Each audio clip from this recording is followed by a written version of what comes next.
கிறிஸ்துவர்களே நிறையான முதலாவது நாளிலே மாதத்தில் ஆண்டவர் நம்முடைய குடும்பங்களை ஒவ்வொரு நாளும் கொண்டு வருகிறார். ஆண்டவருக்கு நான் நன்றியை தெரிவிக்கிறேன். இதிலேயே கர்த்தர் நமக்கு பாராட்டியிருந்த எல்லா அதிசயமான காரியங்களுக்காக ஆண்டவரை ஸ்தோத்திரிக்கிறேன். ஒருவேளை இந்த ஆண்டு எளிதாக சொல்ல வேண்டும் சொன்னால் 2020 ஆண்டு வெகு சீக்கிரத்தில் என்ன செய்கிறது கடந்து போய் கொண்டிருக்கிறது. 7 மாதங்கள் எப்படி மாறுதுன்னு சொல்லி தெரியாது. ஆனால் விரைவாக சென்றிருக்கிறது. ஒருவேளை இந்த கடுமையான 8வது மாதத்திலே கர்த்தருடைய பிள்ளைகளுக்கு கொடுக்கிற ஆசீர்வாதமான வார்த்தை ஏசாயா புஸ்தகம் 40ஆம் அதிகாரம் 29வது வசனத்தை வாசிப்போம். சோர்ந்து போகிறவர்களுக்கு அவர் பலன் கொடுத்து சத்துவம் இல்லாதவர்களுக்கு சத்துவத்தை பெருக பண்ணுகிறார். 40ஆம் அதிகாரத்திற்கு 66ஆம் அதிகாரம் வரை 2வது ஏசாயா அழைப்பார்கள். 2வது ஏசாயா அந்த பகுதியிலே முக்கியமாக ஆண்டவர் நம்முடைய பிள்ளைகளுக்கு கொடுக்கிற வாக்குறுத்த வார்த்தைகள் அதிகமாக நன்மை செய்யப்படுகிறது.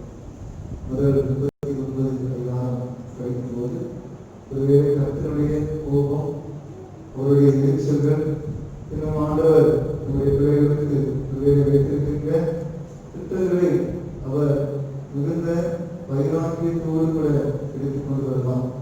ஆனால் 40ஆம் அதிகாரத்திலிருந்து நாம் வாசிக்கும் போது இந்த முதல் வசனமே சொல்கிறது, என் ஜனத்தை ஆற்றுங்கள் தேற்றுங்கள், என் ஜனத்தை ஆற்றுங்கள் தேற்றுங்கள் என்று சொல்லி முதலாவது வார்த்தையின் நிமித்தமாக ஒவ்வொரு அதிகாரமும் நமக்கு ஒரு ஊக்குவிக்கின்ற நம்முடைய வாழ்க்கையிலே பலன் கொடுக்கின்ற வார்த்தையாக என்பதை நாம் நிச்சயம் பார்க்கிறோம். இந்த மாதத்திலே கர்த்தர் நம்முடைய பலனாய் இருக்கிறார். முதலாவது நம்முடைய சோர்வை ஆண்டவர் மாற்றுகிறார். உலகத்தில் எவ்வளவுதான் சம்பாத்தியம் பண்ணினால் பணமோ அந்தஸ்தோ ஒருவேளை நமக்கு இருக்கிற தைரியமோ இருக்கிற நம்பிக்கையோ எது இருந்தாலும் சரி, ஒரு மனிதன் சோர்வடைந்திருந்தால் எல்லாம் அவனுக்கு பூஜ்ஜியமாக செய்வது மாற்றிவிடுகிறது. ஒருவேளை சோர்வு ஏன் வருகிறது என்று சொல்லி வேதாகமத்தின் வாயிலாக நாம் அறிந்து கொள்ளும் போது முக்கியமாக ஒரு மனிதன் நம்மை கடிந்து கொள்ளும் போது என்ன செய்கிறோம்? சோர்வடைந்து விடுகிறோம். ஒரு தகவல் தன்னுடைய பிள்ளையை கடிந்து கொள்ளும் போது சோர்வு ஆனால் உண்டாகிறது. இன்னும் உபத்திரவினால் நாம் என்ன செய்கிறோம்? சோர்வடைகிறோம். உபத்திரவம் ஒரு மனிதனுக்கு உபத்திரவம் வரும்போது சோர்வடைகிறான். வியாதிகள் வரும்போது சோர்வடைகிறான். இன்னும் குடும்ப பிரச்சனைகள், போராட்டங்கள், பசி, வறுமை, பட்டினி என்று சொல்லி விதமாக நம்முடைய மனித வாழ்க்கையிலே வருகின்ற சகல விளைவுகள் நம்முடைய வாழ்க்கையிலே வரும்போது நாம் என்ன செய்கிறோம்? சோர்வடைந்து வருகிறோம். ஆண்டவர் இந்த மாதத்திலே நம்முடைய சோர்வை மாற்றுவார். நம்முடைய சோர்வை நீக்கி நமக்கு பலன் கொடுப்பார் என்பதாக நமக்கு இது வாக்களித்தான். ஒருவேளை இதற்கு எடுத்துக்காட்டாக பழைய பாட்டிலே 2 மனிதர்களை குறித்து நாம் பார்க்கலாம். ஒன்று எலியா தீர்க்கனை குறித்து நாம் படிக்கிறோம். எலியா இருக்க இப்படிப்பட்டவர் பழைய பாட்டிலே 2 மனிதனாக அழைக்கப்பட்டது. எலியாவை போல ஒளி விஷயம் யாரும் கிடையாது. மழையை ஒருவேளை பெய்து சொன்னால் மழை பொழிந்தது, மழையை நெல் சொன்னால் மழை செய்து. இப்படி வைராக்கியம் உள்ள, பக்தி வைராக்கியம் உள்ள ஒரு ஊழியர் இந்த எலியா. எலியா ஒரு நாள் சோர்ந்து போகிறான். வாழ்க்கையில ஒரு மனிதனை சோர்வு சந்திக்கும் போது ஏற்படுகிற பிரச்சனையை நாம் என்ன செய்யணும் பார்க்கிறோம். எலியா இப்படிப்பட்டவன் பக்தி வைராக்கியம் உள்ளவர். நான் சோர்வு சந்தித்தவுடனே அப்படி வாழ்க்கையிலே நாம் பார்க்கிறோம், மிகுந்த ஒருவேளை மன உளைச்சலோ, ஏகுந்த வாழ்வு நான் சாகவே சாவேன் என்று சொல்லி என்ன செய்கிறான், சூரஜகிரியை உட்கார்ந்திருக்கிறான். ஆகவே இந்த பகுதியை நாம் படிக்கும் போது என்ன அது நடந்தது என்று சொல்லி நாம் பார்க்கிறோம். எல்லாருக்கும் நன்கு அறிந்திருக்கிறோம்.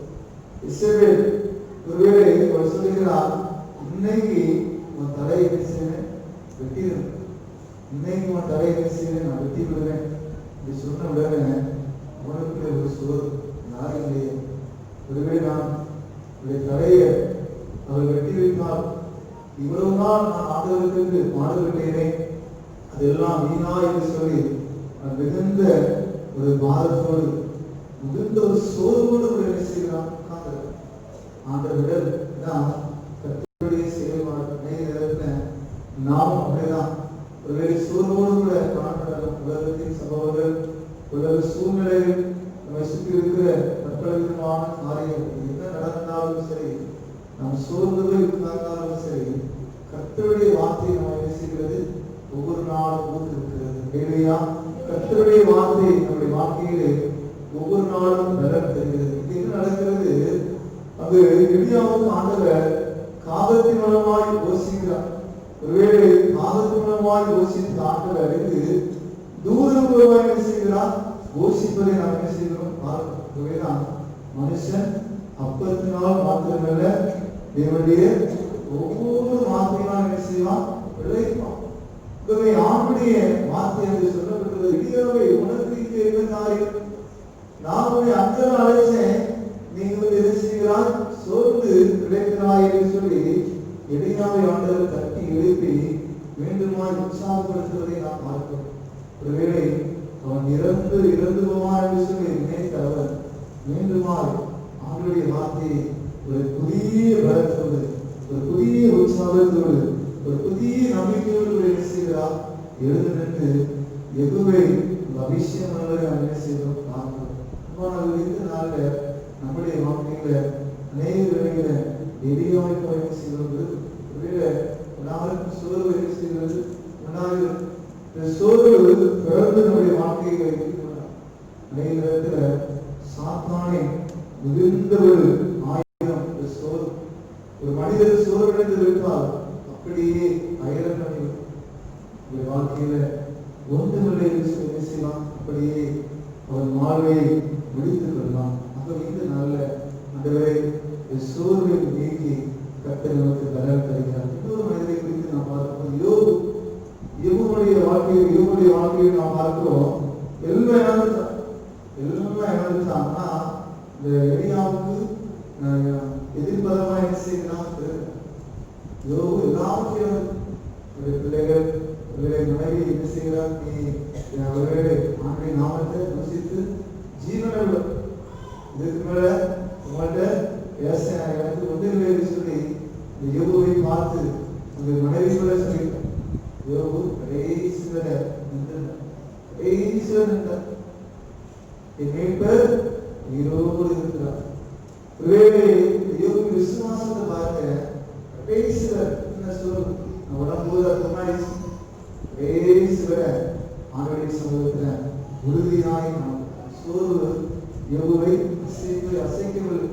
மாறாக விசுவாசத்தோடு கூட ஆண்டவருடைய சமூகத்தை காணப்பட்டார். இறுதியில் பார்க்கிறோம், யோபு ஆண்டவருடைய சமூகத்துல ஒரு மிகுந்த ஆசீர்வாதத்தை என்ன செய்தார், பெற்றுக்கொண்டார் என்று சொல்லி படிக்கிறோம். தேவ ஜனமே, இந்த மாநிலத்திலே கர்த்தர் நம்முடைய வாழ்க்கையிலே முதலாவது நம்மிடத்திலிருந்து சோர்வை அவர் என்ன செய்கிறார், நீக்குகிறார் என்று சொல்லி நாம் பார்க்கிறோம். இரண்டாவது நாம் படிக்கின்றோம், அதே நாம் பகுதியிலே விசேஷமாக 50வது அதிகாரத்துல 2வது வசனத்தை வாசிப்போம்.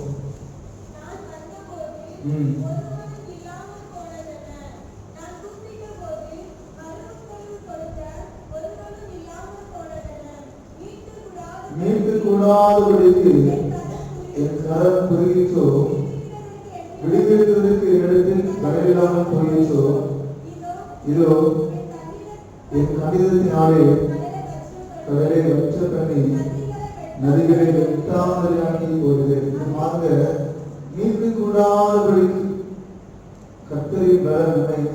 விடுவிக்கும். இதனால் நம்முடைய சோர்வை நீக்கும். இரண்டாவது, ஆண்டவர் விடுதலை தரும். ஒருவேளை இந்த பகுதியிலே நாம் படிக்கின்றோம், ஒரு மிகுந்த பாரத்தோடு, ஒரு மிகுந்த வாழ்க்கையிலே சோர்வோடு கூட இருக்கிற ஒரு பிள்ளைகளுக்கு ஆண்டவர் விலனை கொடுக்கிறது மாத்திரமல்ல, ஒரு விடுதலை செய்கிறான், விடுதலை செய்கிறான். மீட்டுக்குள்ளாதபடிக்கு என் கரம் உறுதிச்சு. ஏசாயா 40ஆம் அதிகாரத்தை படிக்கும் போது அருமையான வார்த்தை. ஆண்டவருடைய சமூகத்தில் கேட்டு கேட்டு அதிலே நாம் என்ன செய்கிறோம்? பதிலே பெற்றுக் கொடுக்கிறோம். நாம் எப்படிப்பட்டவர், நம்முடைய ஆண்டவர் எப்படிப்பட்டவர்? ஒருவேளை இந்த பகுதியிலே படிக்கிறோம், நான் இந்த உலகத்தை படைத்தவர், என்னால் உன்னை மீட்டுக் கொள்ள முடியாதா என்று சொல்லி என்ன செய்கிறார்? அருமையான வார்த்தையெல்லாம் சேலஞ்ச் பண்ணுவதை என்ன செய்கிறது? ஒருவேளை மீட்டுக் கொள்ளாதவர்களுக்கு என் கரம் குறுகி, இவர்களுடைய கரம் குறுகி இருக்கிறது. அன்பான தேவ ஜனமே, இவருடைய ஆண்டவர் நம்முடைய வாழ்க்கையை விடுதலை ஒரு சாதாரணமான ஒரு விடுதலை அல்ல. சொல்லப்படுகிறது நம்முடைய வாழ்க்கையில பலனில்ல, ஆனால் ஆண்டவர் பலன்றது நமக்கு என்ன செய்கிறார்? விடுதலை தருகிறார். இல்லையா? இல்லையா? நமக்கு முதலாவது பலன்றது நமக்கு விடுதலை தருகின்ற ஆண்டவராக இருக்கிறார். அதற்கு ஒரு எடுத்துக்காட்டு அருமையான ஒரு மனிதனை குறித்து நாம் பார்க்கிறோம். ஒரு கிதியோனை குறித்து வேதாகமத்தில் படிக்கும் போது நியாயாதிபதி புத்தகத்தில் வாசிக்கிறோம். இந்த கிதியோன் எப்படிப்பட்டவன்? இந்த கிதியோனுடைய வாழ்க்கையில அவன் மிகுந்த அவருடைய குடும்ப கஷ்டத்தை அவன் சொல்வதை பார்க்கிறோம். என்னுடைய ஆண்டவன் அழைக்கிறார். கிதியோன் அழைப்பை குறித்து நாம் வேதாகமத்தில் படிக்கும் போது ஒருவேளை அவன் தன்னை ரொம்ப தாழ்த்தான். எவ்வளவுதான் பார்த்து முடியாத விஷயம் விட்டுருந்தேன். நான் மிகுந்த என்னுடைய குடும்பம் ஏழை குடும்பம், ஒருவேளை எனக்கு ஒண்ணுமே தெரியாது, எவ்வளவோ தாழ்த்தி பார்த்தான். ஆண்டவர் விடல. நீதான் என்ன செய்யணும்? நீதிகளை முறியடிக்கும். உன்னை நான் ஒருவேளை உருவாக்கினேன், நான் உன்னை மீட்டுக் கொண்டேன், நான் உன்னை விடுவித்தேன். நீதான் என்ன செய்யணும்? எல்லா ஜனங்களையும் விடுவிக்கும். நீ விடுவிக்கும் கருவியா என்ன செய்யணும்? மாணவன் விதியோனை பாருங்க, எந்த பயத்தோடு இருக்கான். இப்படி விட்டுலாம் அல்லது ஒழிந்து போகலாம் அல்லது எப்படியாவது தப்பி பிழைக்கலாம் என்று சொல்லி அவன் இருக்கிறான். இல்லை, ஆண்டவர் அழைக்கிறார். எப்படி அழைக்கிறாராம்? பிரார்த்தனை கர்த்தர் உன்னோடு இருக்கிறார், உனக்கு இருக்கின்ற இந்த பலத்தோட போ. அவ்வளவுதான். உனக்கு என்ன பலம் இருக்கிறதோ அதோடு நீ போ. அங்கு மற்ற காரியத்தை நான் என்ன செய்தேன்? செய்து முடித்தேன். ஆண்டவர் செய்து முடித்தார். அதே நம் பகுதியில நாம் படிக்கும் போது நியாயாதிபதி புத்தகத்தில் வாசிக்கிறோம். அங்கு சொல்லப்படுகிறது, ஆண்டவர் எல்லாரையும் யுத்தம் செய்த எல்லாரையும் முதுகு காட்டி முறித்து ஓடினார்கள் சொல்லி செய்கிறோம், படிக்கிறோம். சிலர்கள் விடுதலை பெற்றார்கள் என்று சொல்லி நாம் பார்க்கிறோம். இந்த புதிய மாதத்தை ஆண்டவர் நம்மை பார்த்து சொல்கிற ஒரு காரியம், நீ பலசாலி, நீ பலசாலி, நீ பாக்கிரமசாலி என்று சொல்லி ஆண்டவர் நம்மை பார்த்து குறிப்பிட்டு அவர் கூறுகிறார். நான் உன்னோடு கூட இருக்கிறேன். அந்த விதியோடு கூட இருந்த ஆண்டவர் இந்த நாளிலே நம்மோடு கூட இருக்கிறாகவே நாம் சோர்ந்து கொள்ள வேண்டிய அவசியம் இல்லை. ஒரு புதிய பலத்தை தந்து ஒரு புதிய விடுதலை ஆண்டவர் தருகிறார். தைரியமாக உலகத்தில் என்ன செய்வோம்? போராடுவோம். கர்த்தர் நம்முடைய வாழ்க்கையிலே நிச்சயமாக விடுதலை தருவார். இறுதியாக இன்று நாம் பார்க்கிறோம், இந்த நேரத்தில் நமக்கு என்னதான் பலன் வாழ்க்கையிலே என்று சொல்லி நாம் பார்க்கும்போது ஒன்றே ஒன்றுதான், நம்முடைய விசுவாசம். நம்முடைய விசுவாசம், நம்முடைய விசுவாசமே நம்முடைய வாழ்க்கையிலே பலனாக இருக்கிறது. வாசிப்போம். 1 கொரிந்தியர் 2ஆம் அதிகாரம் 4வது வசனத்தை வாசித்து நாம் வேலை செய்யலாம். 1 கொரிந்தியர் 2:4. உங்கள் விசுவாசம் மனுஷனுடைய ஞானத்தினால் அல்ல, தேவனுடைய பலத்திலே இருந்திருக்கும். இதை பார்க்கிறோம். ஒரு விசுவாசம் நம்முடைய ஞானத்தினால் அல்ல, நம்முடைய பணத்தினால் அல்ல, நம்முடைய ஒருவேளை சுற்றி இருக்கிற நண்பர் கூட்டத்தினால் அல்ல. ஒரு விசுவாசம் எப்படி இருக்குமா? தேவனுடைய பலத்திலேயே இருக்கும். அது இந்த நாளில் விசேஷம் ஆண்டவர் நம்மை விசுவாசத்தை என்ன செய்வார்? வர்த்திக்க செய்வார். விசுவாசத்திலே நிலைத்திருக்க பண்ணுகிற நம்முடைய ஆண்டவர் ஒவ்வொரு நாளும் நமக்கு அவரே தரன் தருகிறவராய் அவர் இருக்கிறார். இதை சீசர்களுக்கு ஆண்டவர் கற்றுக் கொடுத்தார். அநேக நேரத்துல சீசர்கள் விசுவாச குறைபாடோடு காணப்பட்டார். பேரு சீசர்களுக்கு ஆண்டவர் கற்றுக் கொடுத்த ஒரு முக்கியமான ஒரு படிப்பு என்று சொன்னால் ஒரு விசுவாசம். ஒருவேளை விரைவாக நாம் எல்லாரும் இருக்கிறோம். கடல்ல பயணம் செய்தாங்க. ஒருவேளை கடலானது ஒரு படகு அப்படியே சரிந்து விடுகிறது. ஆண்டவரே நாம் என்ன செய்யறோம்? அழிந்து போகிறோம். நமக்கு கவலை இல்லையா? ஆண்டவர் சொல்கிறார், அற்ப விசுவாசியே நீ ஏன் பயப்படுகிறது? அற்ப விசுவாசி. இதே போல பேதுருவுக்கும் ஆண்டவர் ஒருவேளை கடலிலே நடு ஜாமத்திலே ஆண்டவர் பேதுருவை மாற்றிய அந்த அதிசயத்தை அவர் செய்கிறார். எப்படி கடலில் என்ன செய்யணும்? நடந்து வரும்.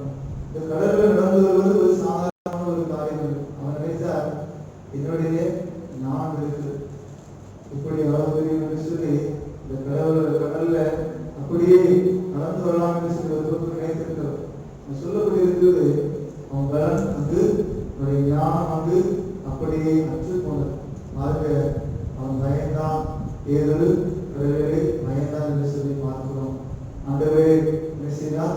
கனபிடித்தவரை தூக்கி விட்டான் என்று சொல்லி பார்க்கிறோம். அப்போது சொன்ன வார்த்தை அற்ப விசுவாசி. தேவ ஜனமே, இந்த மாநிலத்திலே கர்த்தர் நமக்கு தருகின்ற வார்த்தை ஒருவேளை விசுவாசம். விசுவாசம் உலகத்தை ஜெயிக்கிற ஜெயம்.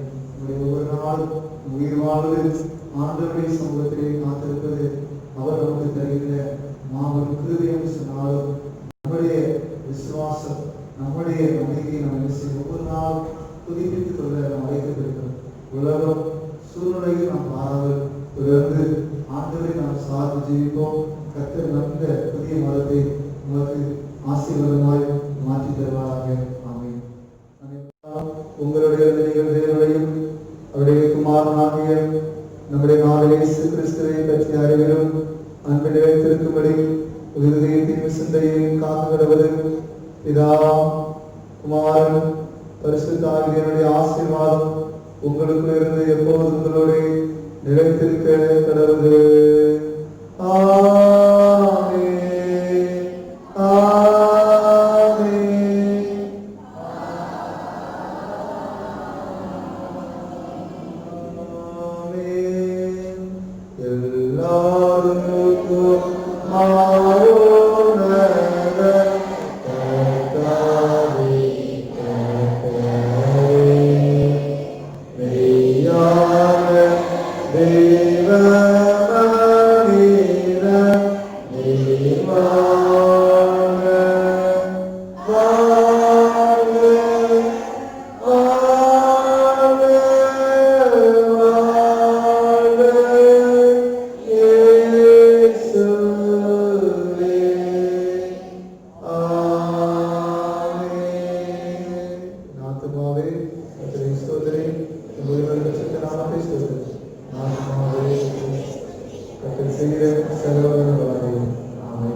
தேவ சமாதானத்துடன் சென்று வாருங்கள்.